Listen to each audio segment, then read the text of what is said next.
നമസ്കാരം. വിവേക് ക്രിക്കറ്റ് ചാറ്റ്സിലേക്ക് സ്വാഗതം. IDFC first bank ODI സീരീസിലെ രണ്ടാം മത്സരം ഇന്നലെ കട്ടക്കിലെ ബരാബതി സ്റ്റേഡിയത്തിൽ വെച്ച് നടന്നു.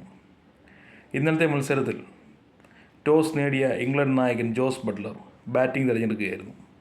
അദ്ദേഹത്തിൻ്റെ തീരുമാനം ശരിവയ്ക്കും വിധമായിരുന്നു ഇംഗ്ലണ്ട് ബാറ്റർമാരുടെ പ്രകടനം. 72 പന്തിൽ നിന്നും 69 റൺസ് നേടി ജോ റൂട്ടും 56 പന്തിൽ നിന്നും 65 റൺസ് നേടി ബെൻ ഡക്കറ്റും ഇംഗ്ലണ്ടിന് വേണ്ടി മികച്ച രീതിയിൽ ബാറ്റ് ചെയ്തു. ഇവർ പുറത്തായതിനു ശേഷം 32 പന്തിൽ നിന്ന് 41 റൺസ് നേടി ലിയാം ലിവിങ്സ്റ്റൺ ഇംഗ്ലണ്ടിന് മികച്ച ഒരു ടോട്ടലിലേക്ക് കൊണ്ടെത്തിച്ചു. 49.5 ഓവറിൽ 304 റൺസ്.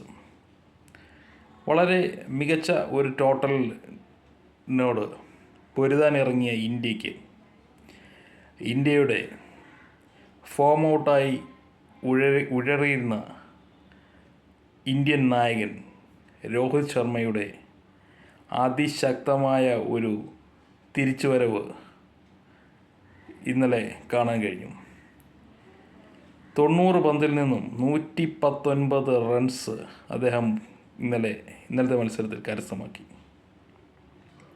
അദ്ദേഹത്തിന് മികച്ച പിന്തുണ നൽകി മറ്റൊരു ഓപ്പണറായ ശുഭ്മാൻ ഗിൽ 52 പന്തിൽ നിന്നും 60 റൺസ് നേടി.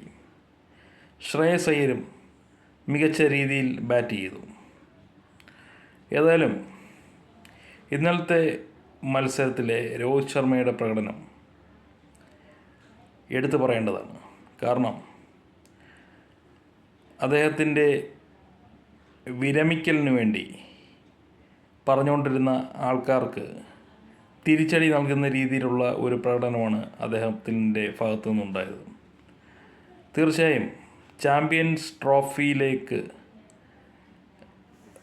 നടന്നെടുക്കുന്ന ഇന്ത്യയെ സംബന്ധിച്ച് വളരെ പോസിറ്റീവായ ഒരു കാര്യമാണ് രോഹിത് ശർമ്മയുടെ ഫോം വീണ്ടെടുക്കൽ.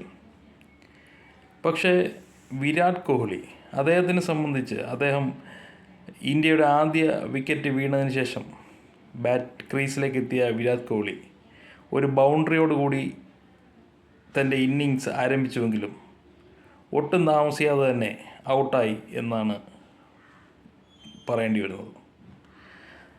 അദ്ദേഹം ഇപ്പോഴും സ്ട്രഗിൾ ചെയ്യുന്നൊരവസ്ഥ തന്നെയാണ്. തീർച്ചയായും ഇനി ഒരു മത്സരം കൂടി ഫെബ്രുവരി 12 നടക്കാനുണ്ട്. ആ ഒരു മത്സരത്തിൽ അദ്ദേഹത്തിൽ നിന്നും കൂടി ഒരു മികച്ച തിരിച്ചുവരവ് ഉണ്ടായിക്കഴിഞ്ഞാൽ ഇന്ത്യയെ സംബന്ധിച്ച് വളരെ പോസിറ്റീവായ രീതിയിൽ തന്നെ ചാമ്പ്യൻസ് ട്രോഫിയിലേക്ക് നടന്ന് എത്താൻ കഴിയും എന്ന ശുഭപ്രതീക്ഷയോടുകൂടി ഫെബ്രുവരി 12 വിരാട് കോഹ്ലിയിൽ നിന്നുകൂടി ഒരു മികച്ച ഇന്നിങ്സ് പ്രതീക്ഷിച്ചുകൊണ്ട് എൻ്റെ ഈ വീഡിയോ അവസാനിപ്പിക്കുന്നു.